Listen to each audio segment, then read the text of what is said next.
السلام علیکم ورحمۃ اللہ وبرکاتہ، بسم اللہ الرحمن الرحیم، صلی اللہ علیہ وسلم۔ ممتاز مفتی صاحب کا ذکر میری 51 نامی کتاب میں بھی ہے، ایک مضمون ہے اس کے اندر۔ اور ممتاز مفتی صاحب سے کوئی تعلق اس طریقے سے بنا کہ یہ اس دور کی بات ہے کہ جب میں جس رائٹر کو بھی پڑھتا تھا یا جو مجھے پسند آتا تھا، میں کوشش کرتا تھا کہ ان لوگوں سے میں ملوں بھی۔ تو مفتی صاحب سے پہلے میں تنویر مرشد صاحب سے اور واصف علی واصف صاحب سے مل چکا تھا۔ اس کے لیے کبھی میں علیحدہ سے ایک ویڈیو پوسٹ بناؤں گا۔ مفتی صاحب سے مجھے اب ایگزیکٹلی یاد نہیں ہے کہ میرا رابطہ ان سے پہلے فون کے ذریعے ہوا یا میں نے خط لکھ کے ان کا ایڈریس منگوایا، لیکن یہ ہے کہ میری اسلام آباد میں F61 میں جہاں پہ ان کا گھر تھا، سب سے پہلی ملاقات وہیں پہ ہوئی۔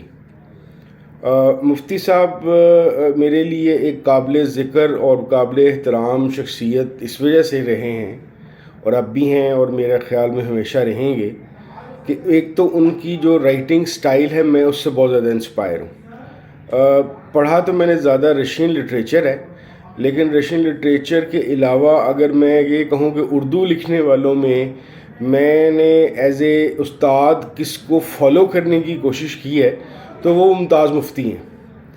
دوسری، ان دنوں میرے ذہن میں نئی نئی ایک چیز آئی تھی کہ میں یہ باباازم، تصوف، صوفیزم،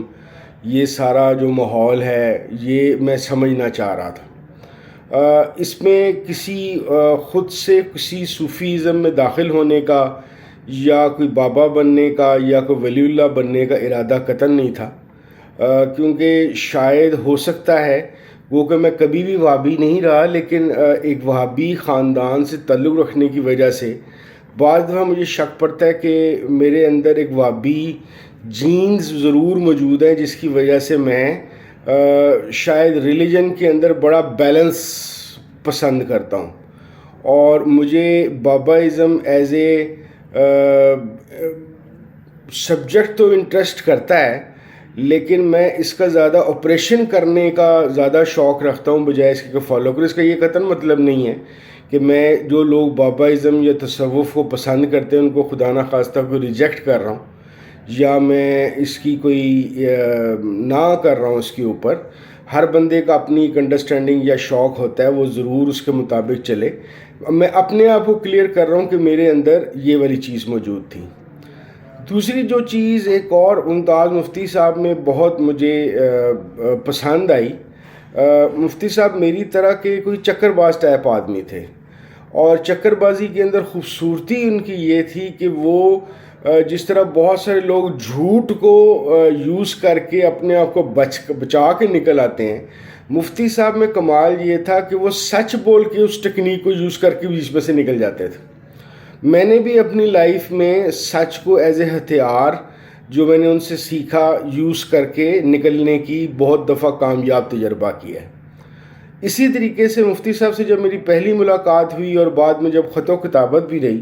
تو جو سب سے بیسک کویسچن جہاں پہ میں نے ان کو پسند ایک دم سے کیا وہ یہ تھا کہ میں نے ان سے پوچھا تھا کہ پاکستان کو آپ لوگوں نے کیا دیا؟ تو جو مصنف ہیں یا دانشور ہیں، تو انہوں نے بڑی سچائی سے اپنی اسی ٹیکنیک سے ٹھک کر کے مجھے کہا کچھ نہیں دیا بلکہ صرف لیا ہے۔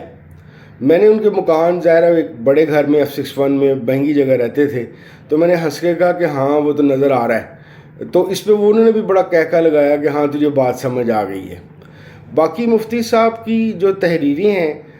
میں یہ سمجھتا ہوں کہ وہ 3-4 لوگ جو اردو لکھنا یا پڑھنا سیکھنا چاہتے ہیں، ان میں سے ایک مفتی صاحب بھی ہیں۔ جیسے میں یہ کہوں گا نئے لکھنے والوں کے لیے یا پرانے لکھنے والوں کے لیے، جس طرح ہمارے ایک دوست ہیں، میرے دوست تو میں نے فرینکنس میں کہہ گیا ہوں، نہیں کہ میں جانتا ہوں ان کو، ان کا بڑا احترام کرتا ہوں، ہم سب والے عدنان ہن کاکڑ، وہ اکثر اپنی پوسٹ کے ذریعے سے جو نئے لکھاری ہیں ان کو گائیڈ کرنے کی کوشش کرتے رہتے ہیں۔ میرے خیال کے مطابق اگر آپ نیا لکھنا سیکھ رہے ہیں تو آپ نمبر 1 میں سجیسٹ کروں گا واصف علی واصف کی اردو، نمبر 2 مختار مسعود صاحب کی جو ان سی کتابیں ہیں ان کو ضرور پڑھیے، اور مفتی صاحب کو پڑھیے، کیونکہ مفتی صاحب سے آپ کو لکھنے کے علاوہ کسی بھی واقعے یا پرسن کا انالیسس کیسے کرتے ہیں، یا اس کی جو ایک پراپر بیک گراؤنڈ کو ڈیولپ کر کے اس کردار کو سمجھنا کیسے ہوتا ہے اور اس کو لے کے کیسے چلنا ہوتا ہے، مفتی صاحب اس میں بہت کمال کی شخصیت ہیں۔ مختار مسعود صاحب کی اردو ویسی بہت اچھی، اور واصف صاحب تو استادوں کے استاد ہیں، تو کیونکہ ان کی جیسی اردو صرف خواہش کی جا سکتی ہے کہ واصف صاحب جیسا بندہ لکھے، وہ انسانی طور پہ میرے خیال میں وہ گفٹڈ آدمی تھے، ممکن نہیں ہے۔ تو مفتی صاحب کے متعلق مضمون لکھنے کا بھی خیال اس وجہ سے ہی میرے ذہن میں آیا کہ میں اپنے پرانی یادوں کو، جن کے جو میں تحریر کی صورت میں ایک قسم کا ریوائیو کرنے کی کوشش کر رہا ہوں، تو میرے ارد گرد کے میرے اپنے بچے، میرے اپنے ارد گرد کے نوجوان یا میرے ہم عمر، ان کے ساتھ میں مفتی صاحب کی پرسنالٹی کو شیئر کرنا چاہتا تھا۔ اب انفارچونیٹلی مفتی صاحب جیسے بندے میرے نہیں خیال کے وہ آتے ہیں، بالکل اس طرح سے جس طرح یہ سمجھ لیجئے کہ میرے خیال کے مطابق ہر پیر کا مرید شیخ نہیں ہوتا، اسی طریقے سے ہر دانشور کا بچہ دانشور نہیں ہوتا۔ تو مفتی صاحب ایک یونیک انسان تھے، اور کھلے ڈلے آدمی تھے، محبت کرنے والے آدمی تھے،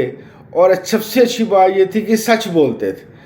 کبھی انہوں نے عجیب و غریب باتیں گو کہ میں ان کے وہ جو تصوف کے بہت سارے خیالات جو ان سے میں اپنے سائنٹیفک یا فلسفی کے نالج کی وجہ سے یا ایک تحقیق کے جذبے اور شوق کی وجہ سے میں ان سے ایگری نہیں کرتا، لیکن میں ان کو قابل احترام ضرور سمجھتا ہوں، اور یہ ضرور سمجھتا ہوں کہ انہوں نے اس موضوع پہ بہت اچھی اردو لکھی ہے، اور جو اردو کے لیے ایک سرمایہ بھی ہے۔ تو اللہ بھلا کرے جی مفتی صاحب اور ان جیسے لوگوں کا، خاص طور پہ مفتی صاحب مجھے ٹل مائی لائف مجھے ہمیشہ یاد رہیں گے، اور میں ان کو اپنے ایک استاد، اپنے ایک دوست کی حیثیت سے ہمیشہ یاد رکھوں گا۔ السلام علیکم ورحمۃ اللہ وبرکاتہ۔